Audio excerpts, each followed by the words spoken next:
Ang lahat po ay magsiluhod bilang paggalang sa banal na Espiritu sa katawan ng ating mahal na Apo Conching.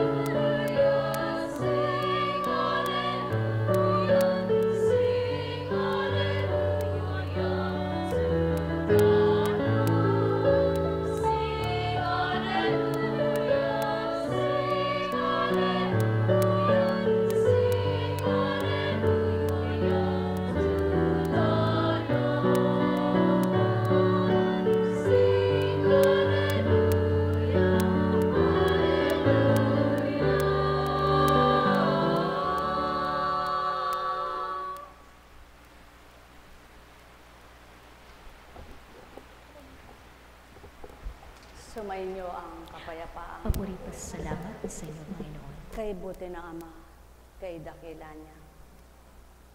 Tunay na siyang kaginhawahan ng kalooban at kapayapaan ng kaisipan. Sapagkat sa buhay ng tao, kung nais mo nga palang maging isang kalugod-lugod sa Ama, lunukin mo ang pait, tanggapin mo ang mahirap, para ikay maging ganap sa pananaw niya. Kaya nawa mga minamahal, pagharian kayong tuwiran at malubos ang inyong kasiyahan.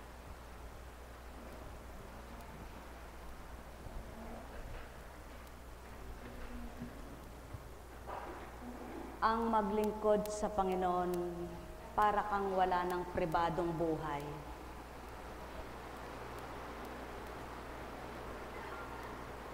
Katulad ng Kristo, inungkat, binungkal lahat ang pagkatao. Hinamak, kinutya, tinampalasan ang pagiging tao.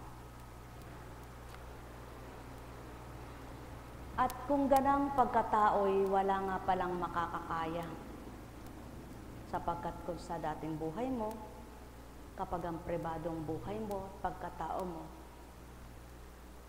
ay pinakialaman ng kapwa mo, tunay na hindi kakayanin. Kaya't masarap na mahirap ang maglingkod. Masarap, damang-dama mo ang Ama. Mahirap pakitunguhan ng mga tao. Subalit ang katakataka, kung mag-iisip ka at magtatanong ka sa Ama, bakit nga ba gamit mga taong pagkatapos sinabi ay kayang itatwa, kayang ilisya, at kayang talikdan. Ngunit sa Ama, gaputok man at gatiting na salita, batid niyang lahat. Kaya't napakasarap maglingkod ng patagang isip, payapa ang kaisipan, patagang kalooban. Na kung mahahabag ka sa sarili mo, yun pala ang ibig sabihin ng Panginoon, kalimutan ang sarili, sapagkat kapag pinanaig ang sarili, walang makakakaya sa gagampanan. Sapagkat iba ang ginagampanan ng pagkatao, gagampanan mo sa sanlibutan bilang tao, para sa pamilya, para sa sarili, para sa kabuhayan, sa paglilingkod at pagtupad sa kabanalan. Kaya't purihin at pasalamatan ng Ama sa bawat pagtalima at pagtupad na siya ang nadarama, na siyang kinikilala, na siya ang magbibigay sigla. Magalak at magpuri ang bawat isang nakikipagtotoo sa Ama. Sapagkat ang wika nga, sira ka sa tao, wag lang sa Ama, magalak at magpuri ka pa, sapagkat buhay na siya'y kakalinga. At nawa sa inyong lahat, mga minamahal kong kapatirang Divine Mercy, kung paano nyo nasumpungan ng Ama, kung paano nyo siya nakilala, ang may paglaban nyo siya at huwag ang sarili nyo. At magawa nyo nawa ang mapigil ang sarili at mapagtimpian ang lahat tulad ng Kristo. Sapagkat kung paano ang Kristo ay binahagi ng Ama upang maging lubos ang pagtanggap at pagkilala. Wika nga, ano ba ang banal na misa? Ano ba ang banal na humilya? Ano ba ang relihiyon? Ano ba ang pagsamba ng tao? Kung minsan ang gusto ng tao ay magic instant, eto na. Makuha na, matanggap na ang hinihiling nila. Matanggap na, makita na ang hinihingi sa Ama. Ngunit siya hindi pa tanggap na tanggap, ngunit siya hindi pa nakikilalang ganap, ngunit siya hindi pa nakapag-ahari sa kanila. Kaya't ang tao, dumarating ang pagkatao na nakapagsasabi ng kung ano-ano sapagkat damdaming pagkatao. Kaya nga ba't kapag di mo tinakwilang sarili mo, walang makagagawa ng mabuti na makakapagpagtotoo sapagkat ibigay mo ng lahat ang lakas mo, gawin mo ng lahat ang katapatan mo sa tao, mayroon pa rin mamanakit ng damdamin mo at magdudulot ng pait sa iyo. Ngunit, kung tunay ngang ang Ama ang nasa puso't isip ng bawat isa, ilalagak mo sa Kanyang lahat na siya nang bahalang gumanti sa kung ano, sino pang tao. Yun pala ang ginawa ng isang Jesucristo, kaya gaputok mang salita ay di nagpahayag. Yun pala ang ibig niyang sabihin, na kahit gaputok na paliwanag, gaputok na salita, ay hindi man nagsalita. Habang kinukutya, habang hinahamak, habang tinatampalasan, habang nagsasalita, na ipako sa krus, ipako sa krus, ipako sa krus. Na habang sinasabing kung tunay kang anak ng Diyos, bakit di mo ligtas ang iyong sarili? Na sinasabing, ano ang mapapakita mo para mapatutuohan ng anak ka ng Diyos? Marami ang salita, mapakarami, sapagkat ang tao nga ay tao sa lupa. Ngunit, patotoo rin ng Ama na kung papaano ang ginawa sa isang Jesucristo, lahat ng lapastangan, lahat ay naparusahan din. Kaya't ang mga anak ng Ama na binigyang pagkakataong maglingkod, na itinalaga ang sarili at nagtalaga sa sarili, totoo nga palang patatatagin at patitibayin upang matupad ang kanilang gampanin bilang kabanalan at hindi pangkatauhan lamang.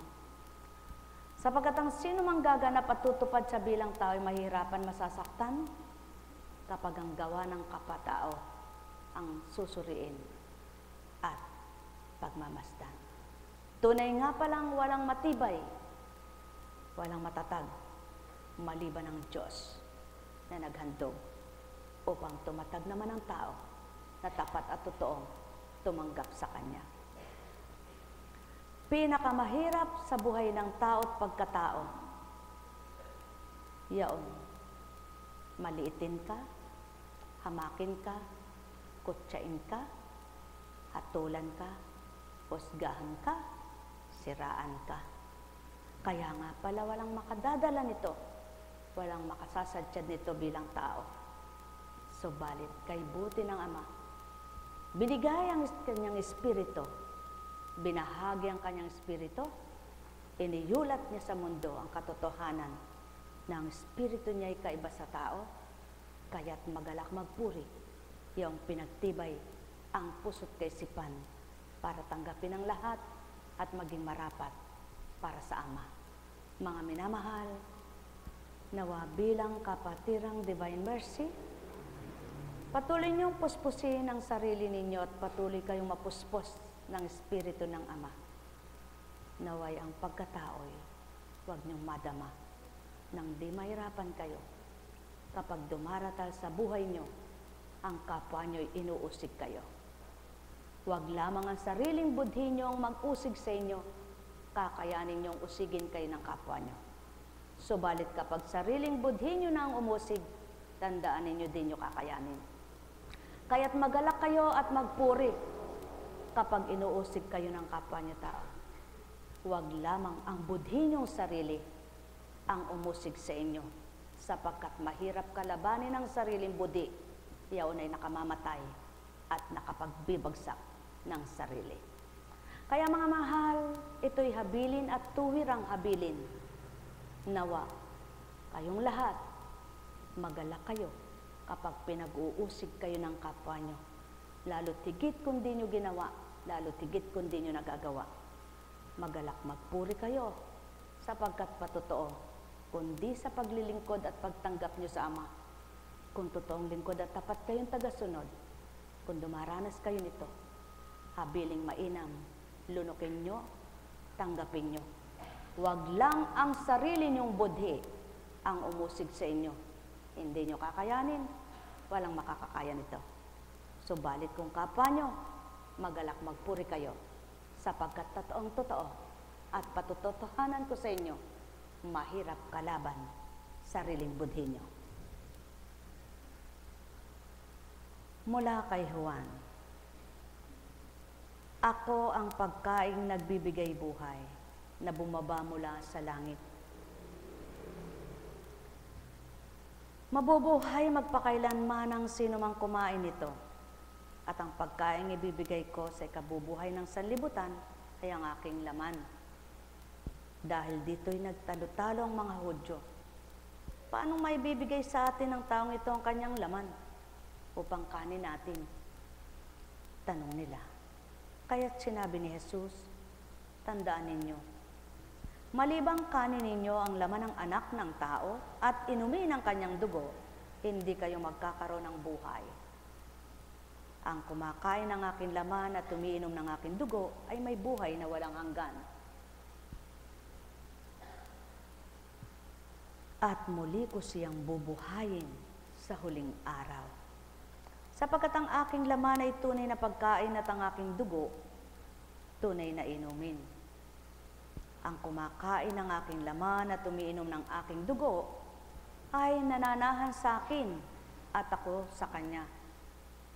Buhay ang amang nagsugo sa akin at ako'y nabubuhay dahil sa kanya.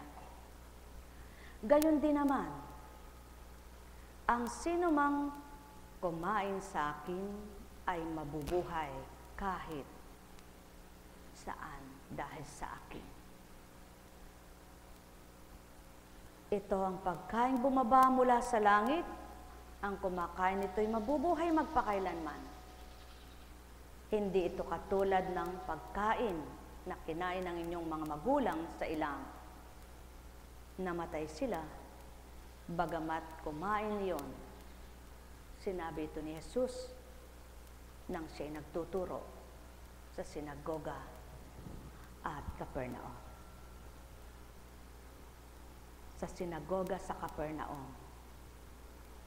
Paano nga ito maunawaan ng tao? Ibinigay ang tunay na halimbawa ng pagiging totoo, pagiging tapat, pagiging marapat, pagiging dapat. Kaya't ang sino mang tumanggap sa tinanggap niyang Hesukristo, hindi pagkataong tinanggap kundi laman at dugo na siyang huhugas at lilinis sa buong pagkatao, sapagkat nang dahil sa kasalanan ng tao, ito ay hinain at hinandog. Ngunit paano mo ba mapapakilala at kinikilalang tagapagligtas mo nga ang Kristo? Paano mo masasabing siya ang kaligtasan mo? Paano mapapatotohanan siyang magliligtas sa iyo? Sapagkat nga, ang sino mang tumanggap ng ganang kanyang sarili, ay sarili at laman ang tinanggap niya. Subalit kapag tinanggap niya ang tunay na magbibigay biyaya ng kaligtasan at buhay na walang hanggan sa Kanya. Tunay na maisa sa buhay niya kung anong kalooban nito. Nang dahil hindi tumupad ang isang Hesukristo, kundi sa Ama. Kaya't ang bawat isang tumanggap at totoong pakisa, hindi nila tinanggap ang tao, kundi ang tunay na Diyos Ama. Mga minamahal, katotohanan ng saki tinuturan. Ang wika nga, masarap pang maglakad ng yapak na wala kang sandalyas at nahihirapan nagbibitak ang iyong paa kaysa magagarang sandalyas na pagkatapos mong isuot ay may taong manunumbat, may taong sisira at magsasabi sa iyo na binigay ko iyan. Masarap pa ang kumain ng walang ulam kaysa pagkatapos na nagbigay. Masarap mang kinain mo't nilunok mo't kinain, ngunit gusto mong isuka pagkatapos niyon. Napakasarap ang tanggapin ang sarili mo kung ano ka at sino ka at kung paano ang kapwa mo na naging kaisa mo at naging totoo sa iyo, tulad ng pagtanggap ng isang anak sa tunay na ama. Maraming kaganapan sa buhay ng tao, subalit ang pinakamahalagang maganap, sa kabila ng sakit at dusa mong pinagdaraanan, nandun pa rin ang galak sa puso mo. Sapagkat ang umaaliw at nagpapagalak ay di taong katulad mo, kundi ang tinanggap mong tagapagligtas mo, na nang dahil sa dugo nito, nakilala mong matwid na tama ka sa buhay mo. At natupad mo ang kalooban ng Ama, at tinutupad mo ito hindi ganang iyo, kundi ganang Kanya at ganang kaloob niya. Kaya't marami ang magsasabi, naglingkod naman ako, nanggamot ako, ngunit bakit sasabihin, umalis ka sa aking harapan? Yan nga pala ang pawang katotohanan, sapagkat kung di mo pa nababatid ang salita ng Ama at katotohanan ng gawa niya, tunay ngang sasabihin mo, marami na akong ginawang mabuti. Tunay ngang sasabihin mo, mabuti ang ginagawa ko. Subalit, anong mabuti sa ginawa ng taong nagpapakabuti sa palagay at harap ng kapwa-tao kung maraming nasasaktan at sinasaktan? Hindi nga ba't ang sabi ng Ama, ang ginawa mong kabutihan, anak, akong saksi, at ang lahat ng nagawaran kong kabutihan na mula sa iyo, ako rin ang nakasaksi. Kung magkagayon, kung tinanggap ang isang Hesukristo na tagapagligtas at saksi ang mga tumanggap, kung paano ito natanggap na nagsabuhay na ganap, sila rin ang makababatid kung paano ang galak nilang nadarama sa puso't damdamin doon nabubuhay. Mga minamahal, karaming kaganapan na di kayang ipaliwanag ng sinuman. Ngunit ang pinakamahalaga, hindi mo man kayang isiwalat ang nagaganap sa buhay mo, ngunit ang Ama na kinikilala mo'y kaya niyang ihayag sa iyo kung bakit ito'y nagaganap sa buhay mo at bakit niloob niya ito. Kaya't kung papaano ang Ama ay tinanggap ng mga tumanggap, tunay nga sakit at hirap sa loob nila ay mapaparang naganap. Mga minamahal ko, nawa ang hirap ng loob nyo sa mga dinaranas sa buhay nyo ay di mahirap nga ito, sapagkat alam nyong may Diyos Ama kayo. Nawa ang bawat pinagdaraanan ninyo ay mahulag po sa inyo upang mapagtanto ninyong ang huhulag po sa inyo ay Diyos na kinikilala ninyo. Nawa kung paano nagnanasa kayong maligtas ang kaluluwa at katawan ninyo, magnasa rin kayong makapagligtas ng kapwa nyo tao. At nawa kung paano kayong nagpapakasakit, ang pagpapakasakit nyong yaan ay maisip ninyo at maalala, higit pa dyan ang dinanas ng tagapagligtas nyo. Nawa kung paano kayo dumala at nagdala ng pasanin ninyo, alalahanin nyong may kasama kayo na nagdadala, upang kung paano nyo ito dinadala, magaan sa puso nyo, matigib kayo ng galak habang taglay nyo at daladala nyo ang pinapapasan sa inyo. Nawa maging tigib kayo ng kagalakan sa puso nyo at patuloy ninyong maunawaan yung pagpapahayag sa inyo ng Diyos Amay liwanag, ng Kristo'y tagapagligtas, at ang Kristo'y anak, ang tao. Na sa pamamagitan ng Espiritu ng Ama, subalit sa pagka-Jesus, kapatid ang tao. Mga mahal ko, sumainyo ang kapayapaan. Hindi baling malumbay ka kung ang lumbay mo'y ganap dahil sa pagtanggap mo sa Ama. Ngunit kapag nalumbay ka, dahil sa hindi mo kayang unawain ang nagaganap sa buhay mo, ngunit kasalanan mo naman kung ba't nagkakaganito ka, walang makatutugon sa iyo nito. Ngunit kapag ang pagkalumbay mo nang dahil sa pagtalim at pagsunod mo sa Ama, ang Ama ang siyang aaliw sa iyo. Yaon ang pawang katotohanan, mga mahal ko, kaya't hindi magic, hindi tulad ng magikero na inaaliw niya ang mga tao. Nag-iisip siya kung paano niya aaliwin ang mga tao at matatawa sa kanyang gagawin. Iba ang Ama. Ang Ama'y gumagawa siya na hindi panandali ang aliwang dulot niya. Kaya't sandali ka mang maging lumbay sa iyong dalahin at dinadala. Kung tinanggap mo'y Ama at matatanggap mong lubos sa buhay mo, pagkatapos ng lumbay mo, galak dulot nito. Hindi ka tulad ng isang magikero na naghahabi ng gagawin niya para aliwin at pasayahin ang tao, para hanapan ng ikatutuwa ito.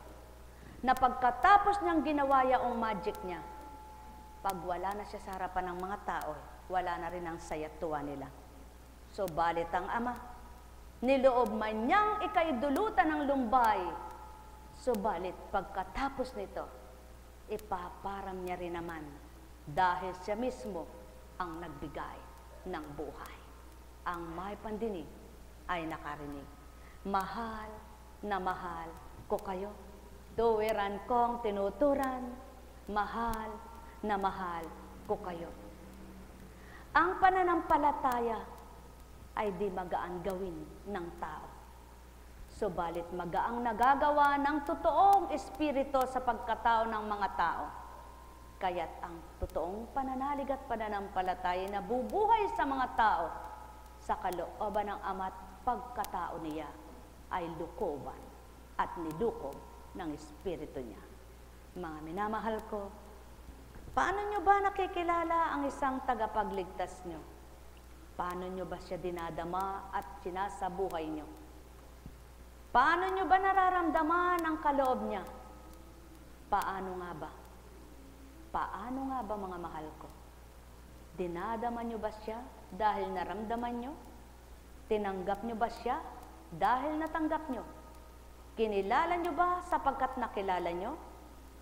Ngunit kung hindi pa, gawin nyo ng kilalanin, tanggapin, at magpakatotoo upang sa gayo'y maganap ang di hiwaga ng tao, kundi hiwaga ng Ama ang may pagkakaloob sa mga taong kumikilala sa Kanya. Ang may pandinig ay nakarinig. Mahal na mahal ko kayo. Tuwiran kong tinuturan, mahal na mahal ko kayo. Ang isang lingkod, anuman ang dinaranas niya at pinagdaraanan, hindi niya idadamay ang kanyang paglilingkuran. At hindi niya gagawin sa sarili niya'y mandamay at talikdan ang kanyang atas na tinanggap. Subalit, ang totoo na nakapagsasabi na tinanggap nga yaon, anuman ang kaganapan, maligaya pa rin. Yaon ang pawang katotohanan, maging galak nawa sa puso nyo ang bawat pinagdaraanan sa bawat araw, sapagkat pagkatapos niyan, kung tunay at tapat ang pagkilala nyo sa Ama at Anak, mapapatotohanan niyang may espiritong tagapagligtas, taga-aliw ng puso nyong naninindin, nalulumbay, nasasakitan at sinaktan ng kapwa nila lang. Nekkarameneyahanam, nekkarameneyahanam, nekaramaneyahana. Alala umbaga, maramdaman nawa ninyo ang tunay na tumubos sa inyo upang mapakilala nyo totoo at tapat ang pagtanggap. Nekaramaneyahana, nekaramaneyahana, nekaramaneyahana. Buhay ba ang Diyos? Tapat ba ang Diyos? Totoo ba ang Diyos? Sadyang napakahirap unawain ang buhay. Kayo po ba magaan yung naunawaan ang buhay nyo? Kayo po ba'y kaya nyong ipaliwanag ang buhay nyo? Kayo po ba'y kaya nyong isiwalat ang buhay nyo? At gusto ba naman ninyo na ang buhay nyo'y binubungkal ng kapwa nyo? Na ang buhay nyo'y niladadlad ng kapwa nyo? At gusto nyo rin ba na ang buhay ninyo'y inaalam ng kapwa nyo? Ngunit huwag kayong madunggot at mabahala kung ginagawa ito ng kapwa nyo sa inyo. Sapagkat, tandaan ninyo kung paanong ganito ang ginawa sa inyo, may magaganap din sa mga tulad nyong tao na gayon ang ginagawa sa inyo. Sumayinyong kapayapaan. Maghintay lamang, may takda ang lahat. Ang wika nga, hindi kalooban ng Ama na magbigay ng dusa sa mga anak niya. Subalit ang kalooban niya, ang bawat kamalian, maitama at maitumpak. Iyaon ang kanyang kagustuhan. Kaya't ang sinasabi niya, sumunod kayo sa akin at nang matutunan niyo ang aking mga aral. At kung papaano niyo natututunan at naisa sa buhay, kayo rin ang makikinabang. Pagharian kayo, mga mahal ko, malubos ang kagalakan ninyo, at pagtibayin sa puso nyo, may Diyos Ama kayo. Buhay ba ang Ama? Buhay ba ang Ama? Buhay ba ang Ama? Buhay ba ang Ama? Ang sabi nga, sino ang nakapagpalaki ng buto? Sino ang nakapagpalago ng halaman? At sino ang nagpapahinog ng anumang bunga ng halaman? Lason man ito, nakakapagdulot kalusugan, nakakabusog man ito, walang nakapagpapahinog. Isang pahayag nga ang binabahagi sa inyo na ang mangga, kapag pinigtas na sariwa, lagyan mo lang ng kalburo, maninilaw siya. Sapagkat mainit ang kalburo, kaya didilaw siya, kahit na ang saging. Ngunit, ang patotoong ito'y nakuha sa sagad ang kanyang pagkagulang kapag ito'y kinain. Kundi mapakla ang saging na hinog na totoo, siguradong tama ang kanyang gulang at pagkahinog. Tama baga? Gayon din ang mangga, kung hindi ito maasim o matabang, sigurado maganda ang kanyang pagkagulang nung kulubin at bigyan ng paraan para manilaw sila. Buhay ba ang Ama? Kaya mga minamahal, pinakamasarap na ikulob at likumin sa puso't isipan yung hinog na pagmamahal ng Ama kaysa mapaklang nararamdaman at nalalasap ng mga anak niyang di totoo sa Kanya. Tama baga? Kaya mga mahal, yamang kayo'y mga anak ng Ama na sa dakong ito'y naghanap ng katwiran niya. Malubos ang kasiyahan at kagalakan ninyo. Mapagtanto niyo ang buhay ay ganito at ganyan pala. Upang kapag dumatal sa buhay ninyo, na kayo rin ay subukan ang kakayahan ng kapwa nyo, may laban kayo para ipagtanggol ang Ama at siya pa rin mismong sumainyo, dinaganang katauhan nyo, ang pinaglalaban nyo at pinagtatanggol nyo. Sapagkat ang wika nga, sinabi mo ito, narinig ng Ama, hindi mo maaring idinura sa lupa, hihimurin mo at kakayurin para ibalik mo sa laway mo sa dila. Kaya walang pinagkaiba Kapag nabigkas mo na, tapos na yun, nabigkas mo na. Ngunit ang Ama, na di nakikita mo, rinig na rinig niya. Buhay ba ang Ama? Mga minamahal, pawang katotohanan niya o ng totoo, na kapag kinain mo ng laman at dugo ng Kristo, wala ka ng damdaming pagkatao. Hindi mo na ipipilit isisingit ang sarili mo, sapagkat alam na alam mo ang ginagawa mo at buhay mo'y ito, ang Ama ang nagkaloob sa iyo. Kaya hindi bagat, iisipin mo ang kapakanan ng kapwa mo at di lamang ang sarili mo. Hindi bagat, ibibigay mo ang sarili mo para sa kapwa mo. Kaya naman ang mga nagpapakatotoo, tapat na naglilingkod sa Ama, nagsusumakit at nagsusumikap sila. Ngunit, patuloy pa rin ginagawa ng hindi marapat at mabuti ng kapwa nila hindi totoo. Sa gayon, diyan nasusukat na kapag hindi na nga nakaya, tututol na. At kapag nakita naman ng Ama, nahirap na rin sila, pahihintulutan na rin naman ito. Ngunit kahabag-habag ang nagpapalagay na totoo at tama ang gawa, ngunit sa bandang huli pala, walang tumpak sa kanilang tinupad at ginawa. Mga minamahal ko, masarap ang iandog ang sarili ng buong galak, ng buong katapatan, upang sa bawat araw, masayahin ka, matuwain ka, na totoo, sapagkat ang masayahin at totoong magalaki ng puso, hindi masasakitin ang kalooban. Natitimpi hanggang makita ng Ama na marapat ka ng palayain, at pagkatapos kang nakalaya, mapagtatanto mong lahat. Kaya pala niloob ng Amang maganap ito sa iyo, pinatatag, pinatibay ka lang niyang anak. Ang may pandinig ay nakarinig. Mahal na mahal ko kayo.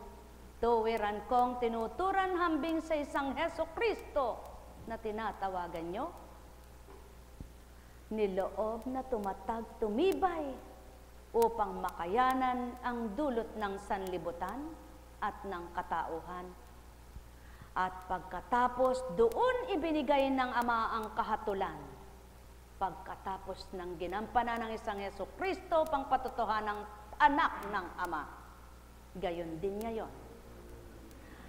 Ang mga nagpapakatotoo, tapat na lingkod ng Ama. Ang Ama rin ang magpapatotoo kung totoo nga sila. Hindi ang tao, hindi kapwa-tao, kundi siya mismo. Upang makita at makilala ang gawa ng tao, kung sino ang Ama at ang tao sa mundong ito. Nekkarameneyahana, nekkarameneyahana, nekkarameneyahana. Mahal na mahal ko kayo. Tuwiran kong tinuturan, mahal na mahal ko kayo. Buhay ba ang Diyos? Tapat ba ang Diyos? Totoo ba ang Diyos? Mga mahal, sadyang huminga nga kayo ng malalim. Nararamdaman nyo ba ang sarili nyo? Nadaraman nyo ba ang puso nyo kung masaya o hindi kayo?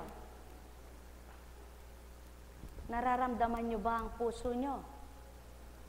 Siyempre, sasabihin nyo, sapagkat kayo mismo nakakadama nito, di ba? Kaya kung ano yung nararamdaman ninyo, kayo rin ang makapagsasabi. Kung malungkot kayo. Ngunit, gaano man ang paningin ng kapwa ninyo na masabi nila, walang kibu-eka si Pedro. Parang may lumbay eka si Pedro. Sa bakas ng mukha, doon sila sumusuri. Ngunit, paano mo ba mapapatotohanan ang lumbay ay nasa iyo? Dito mo yan nadarama. Kaya't hindi rin maaring mapakita ng tao na kapag siya'y nakatawa, nakikitawa, tumahalakha kay masaya, kundi sa puso rin ito nadarama. Kaya't ang tunay na may galak, saya at sigla, may pagsusumigaw pa rin ng Ama. Buhay ba ang Ama? Buhay ba ang Ama? At siyaon ang pawang katotohanan na ang amang nagsisilid ng galak sa puso ng bawat isa. At siyaon ang pawang katotohanan kapag ika'y nasa Ama, hindi ka matatangay ng damdamin mong naaakit ng kapwa mo. Sumayinyong kapayapaan, pagharian kayo. Nekkarameneyahanam, nekkarameneyahanam, nekkarameneyahanam.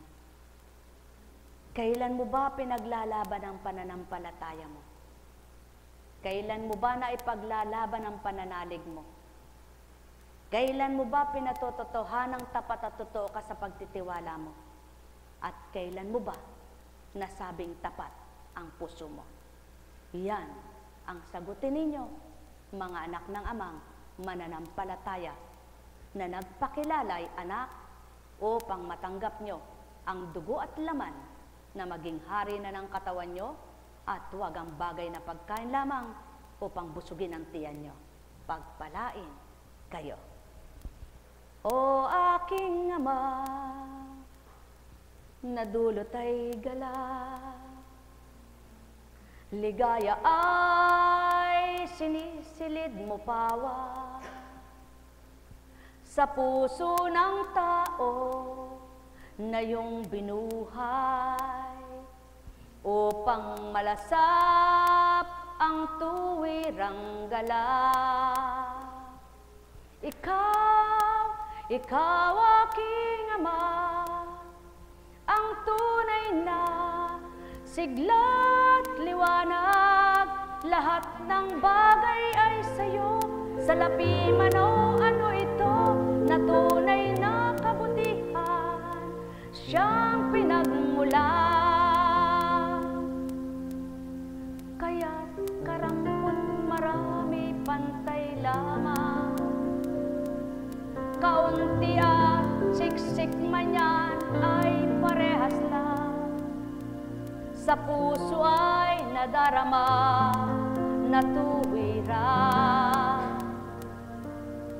Dulot mong galak ay di napaparang, sa puso ay nangingibabaw. May lumbayang mata, maging bibig nila, subalit ikaw ang sakin, ang siyang nagbigay kaaliwan.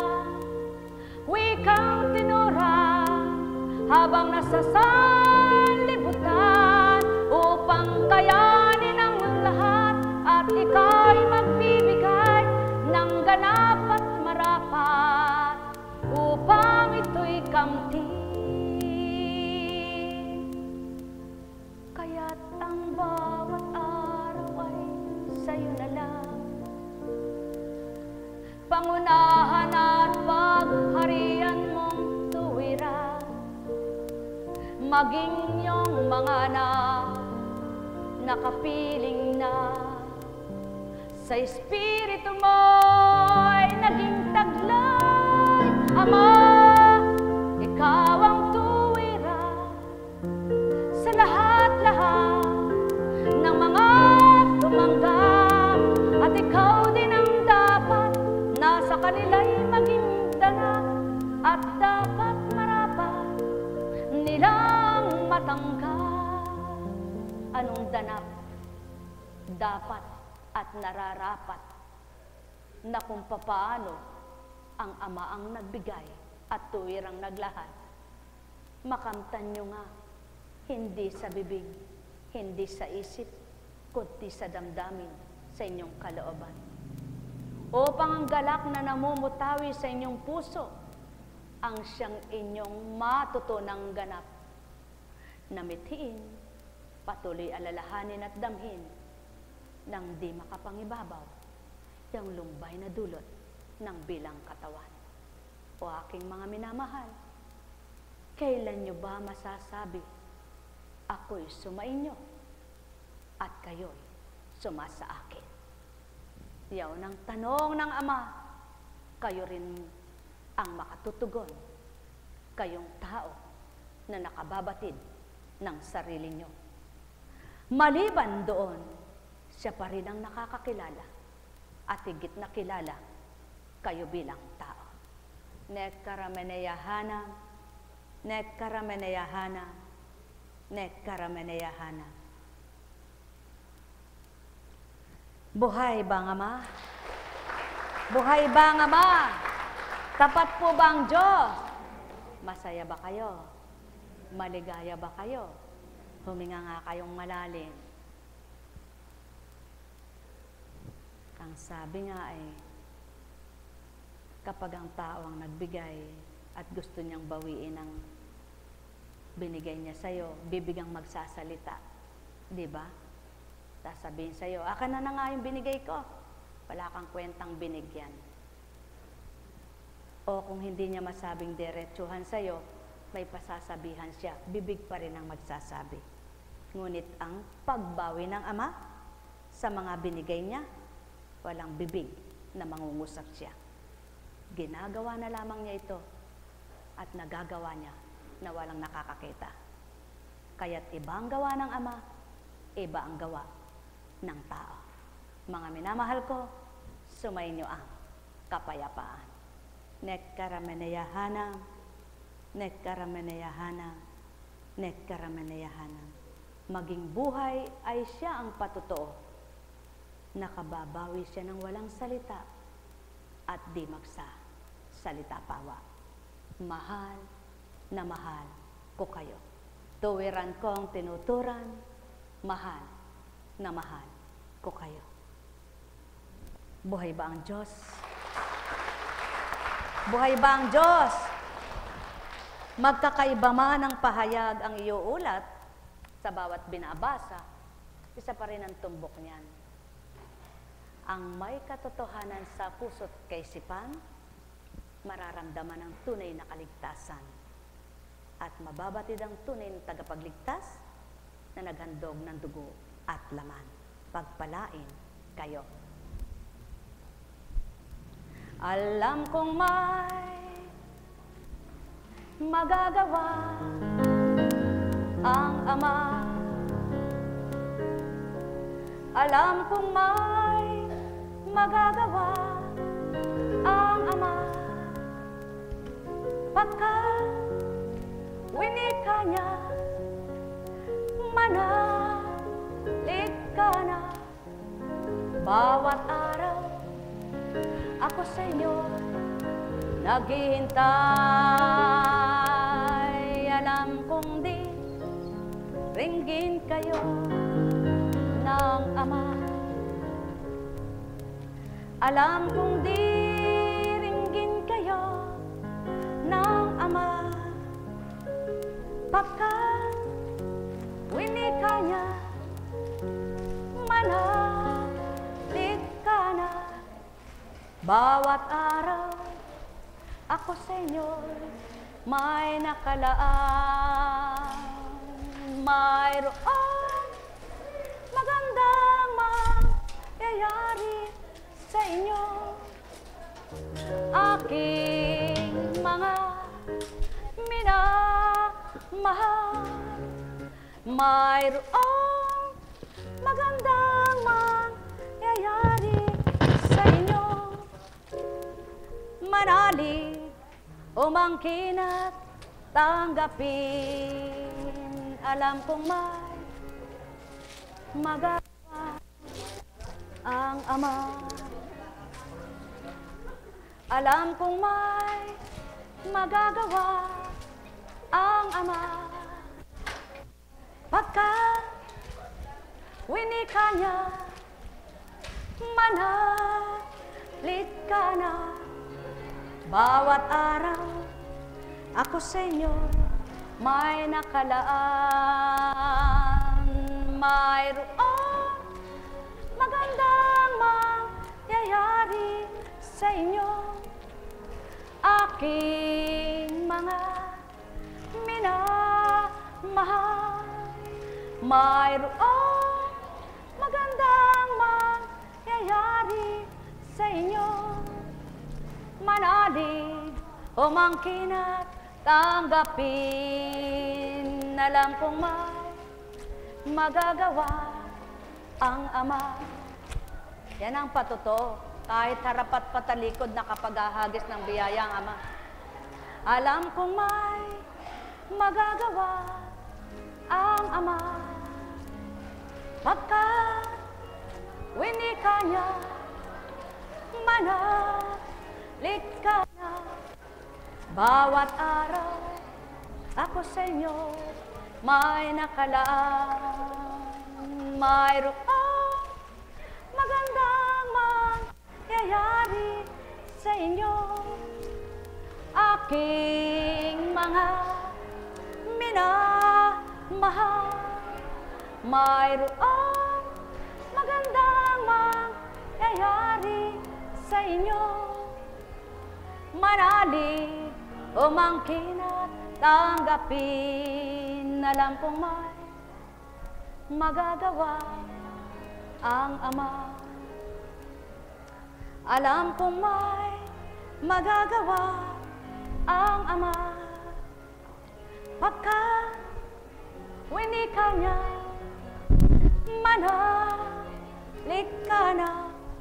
Bawat araw ako sa inyo'y may nakalaan.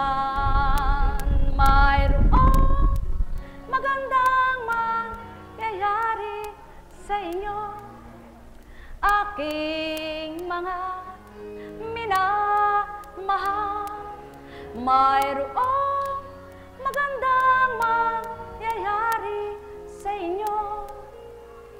Manalig, umangkin at tanggapin. Kay buti ng Ama, tunay na kay dakila niya. Patotoo lamang niya na hindi ang pagkain ng tiyan ng kabusugan. Kapag puspos ka ng Espiritu, kumain ka na isang beses at naglingkod ka sa Kanya, hinain mong sarili mo, busog pa rin ang pakiramdam mo. Sapagkat siya ang kabusugan ng katawan at kaluluwa. Buhay ba ang Ama? Buhay ba ang Ama? Subalit subukan mong magbilang tao ka na, manginginig ka sa gutom. Kung mahina-hina ka, manginginig ka na sa gutom. Yaon ang patuto. Espiritu ng Ama kapag nasa inyo, ang lakas ay dulot niya. Pagharian kayo. Sumainyong kapayapaan, mga minamahal. Buhay ba ang Diyos? Buhay ba ang Diyos? Kaya upang gusto nyong maragdagan, kung nais nyo pang maragdagan ng pahayag, at lalo pang lumalim kung mapapalalim pa ng mga magpapahayag, at maiulat pa ng mas malalim at mas mabuti at mas maganda, purihin yung Ama sa bawat ginagamit niya. Subalit kailanman, ang banal na salita ay di dapat baluktutin at katang-isip lamang ang isiwalat at ibahagi. Sapagkat ang banal na salita ay banal ang pinagmulan, kaya marapat lamang ng kabanalan ang itudlo, ituran at ihayag pa rin naman. Pagpalain kayo. Marami naman ang magagaling magsalita. Marami ang magagaling magwika. Marami ang magaling magpahayag.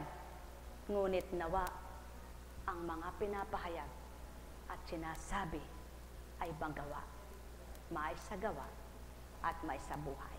Pawa. Mapapalad kayo na nagsasabuhay.